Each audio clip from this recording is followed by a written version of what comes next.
Silence. আসামি ইলমুদ্দিনের ফাঁসির আদেশ কার্যকর করা হলো। কে এই ইলমুদ্দিন? জানতে হলে আমাদেরকে ফিরে যেতে হবে আরও কয়েক বছর পেছনে। 1924। তৎকালীন লাহোরে প্রকাশিত হয় একটি বিতর্কিত বই, নাম রঙ্গিলা রাসূল।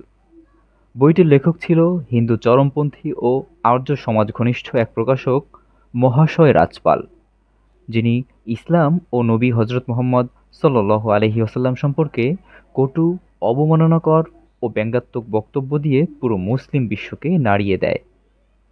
রঙ্গিলা রাসূল বইতে নবীজির বৈবাহিক জীবনকে বিকৃত ও হাস্যরসের মোড়কে তুলে ধরার ঘৃণ্য চেষ্টা করা হয়।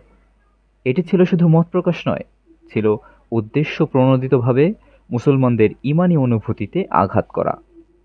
এই বইয়ের বিরুদ্ধে মুসলিম সমাজের বিভিন্ন স্তর থেকে তীব্র প্রতিক্রিয়া দেখা দেয়। প্রতিবাদ ও আন্দোলনের পর বইটির বিরুদ্ধে মামলা দায়ের হয়, কিন্তু ব্রিটিশ শাসকদের চোখে এটা ছিল মত প্রকাশের স্বাধীনতা। দীর্ঘ আইনি লড়াইয়ের পর 1927 সালে লাহোর হাইকোর্ট রাজপালকে বেকসুর খালাস দেয়। এই রায় মুসলমানদের অন্তরে আগুন জ্বালিয়ে দেয়। ঠিক তখনই ইতিহাসের পাতায় আবির্ভূত হন এক তরুণ, মোহাম্মদ ইলমুদ্দিন। পেশায় তিনি ছিলেন একজন কাঠমিস্ত্রি। লাহোর শহরের এক গরিব মুসলিম পরিবারে 1908 সালে তিনি জন্মগ্রহণ করেন। তার শিক্ষা সীমিত হলেও ঈমান ছিল অগাধ। নবীজির প্রতি ভালোবাসা ছিল তার অন্তরের গভীরতম অনুভব। তিনি নিয়মিত নামাজ আদায় করতেন, সরল জীবনযাপন করতেন এবং একজন সাধারণ মুসলিম তরুণ হিসেবে নিজেকে গড়ে তুলেছিলেন। রাজপালের কৃত অপরাধ এবং তাকে আইনের হাত থেকে মুক্তি দেওয়া ইলমুদ্দিনকে মানসিকভাবে নাড়া দেয়। তিনি মনে করেন, যে ব্যক্তির জিহ্বা আমাদের রাসূলের সম্মানকে হেয় করতে সাহস করে, তার জিহ্বা চিরতরে থেমে যাওয়া উচিত। এই ঈমানি জজবা থেকেই তিনি এক ঐতিহাসিক পদক্ষেপ নেন। 6 এপ্রিল 1929 ইলমুদ্দিন লাহোর শহরের আনারকলি বাজারে রাজপালের দোকানে প্রবেশ করেন। হাতে ছিল একটি ধারালো ছুরি। দোকানে ঢুকে রাজপালকে লক্ষ্য করে তিনি ছুরি চালিয়ে দেন।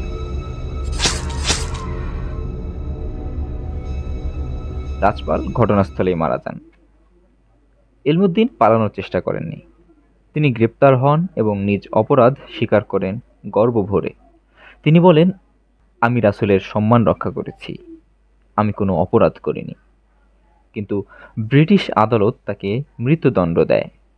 বহু মুসলিম নেতাগণ এই রায়ের বিরুদ্ধে আপিল করতে উদ্যত হলে ইলমুদ্দিন নিজেই সব আপিল প্রত্যাহার করে নেন। তার ভাষায়, এই ফাঁসি আমার জন্য দুনিয়ার শাস্তি নয়, বরং কিয়ামতের ময়দানে আমার মুক্তির দলিল হবে। 31 অক্টোবর 1929 লাহোর কেন্দ্রীয় কারাগারে গাজী ইলমুদ্দিনকে ফাঁসিতে ঝোলানো হয়। তার বয়স তখন মাত্র 21 বছর। তার জানাজার নামাজে অংশ নেন প্রায় 10 লক্ষ মানুষ, যা ছিল উপমহাদেশের ইতিহাসে অন্যতম বৃহৎ মুসলিম জমায়েত। আল্লামা ইকবাল, যিনি সেই সময় মুসলিমদের আত্মমর্যাদা ও চেতনার নেতা ছিলেন, নিজ হাতে ইলমুদ্দিনের কবরের মাটি ঢেকে দেন। শহীদ ইলমুদ্দিন ছিলেন একজন সাধারণ কাঠমিস্ত্রি, কিন্তু তার ঈমান, সাহস ও রাসূল প্রেম তাকে ইতিহাসের পাতায় অমর করে রেখেছে। তিনি প্রমাণ করে গেছেন, ঈমান শুধু মুখের কথা নয়, ঈমান হলো এমন এক আগুন যা প্রিয় নবীর অসম্মান সহ্য করতে পারে না। ঈমান মানে নিজের জান প্রাণ দিয়ে হযরত মুহাম্মদ সাল্লাল্লাহু আলাইহি ওয়াসাল্লামের ইজ্জত ও মান রক্ষা করা। কিন্তু আফসোস, আজকের এই তথাকথিত আধুনিক যুগে অনেকেই সেই রাসূলের অপমানকারীদের প্রতি সহানুভূতি দেখায়। তারা কখনো বলে সবাইকে সহনশীল হতে হবে, আবার কখনো সরাসরি বলে মত প্রকাশের স্বাধীনতা রোধ করা উচিত নয়। তারা স্পষ্টভাবে অপমানকারীদের বিরুদ্ধে অবস্থান নিতে দ্বিধা করে, অথচ নিজেদের মুখে দাবি করে আমরা ঈমানদার মুসলমান। আজ যারা রাসূলের দুশমনদের পক্ষ নেয়, যারা তাদের মত প্রকাশের অধিকার নাম দিয়ে বৈধতা দেয়, যারা তাদের প্রতি দয়া দেখিয়ে মানবতার বুলি আওড়ায়, তারা যেন নিজেরাই প্রমাণ করে দিচ্ছে তাদের ঈমানের কী অবস্থা। একজন কাঠমিস্ত্রি ইলমুদ্দিন রাসূল সাল্লাল্লাহু আলাইহি ওয়াসাল্লামকে ভালোবেসে নিজের জীবন বিসর্জন দিয়েছিলেন। আর আজকের বহু শিক্ষিত, প্রতিষ্ঠিত, কথিত ধার্মিক মানুষেরা রাসূল সাল্লাল্লাহু আলাইহি ওয়াসাল্লামের দুশমনদের বিরুদ্ধে একটি বাক্যও বলতে লজ্জা পায়। এতে বুঝে নিতে কষ্ট হয় না কার ঈমান কেমন। রাসূল সাল্লাল্লাহু আলাইহি ওয়াসাল্লামের প্রেম কেবল মুখের দাবি নয়, এটা একটা চূড়ান্ত পরীক্ষা। সেই পরীক্ষায় কে উত্তীর্ণ আর কে অনুত্তীর্ণ তা ইতিহাসও জানে, আসমানও জানে এবং কিয়ামতের দিন আরও স্পষ্ট হয়ে যাবে।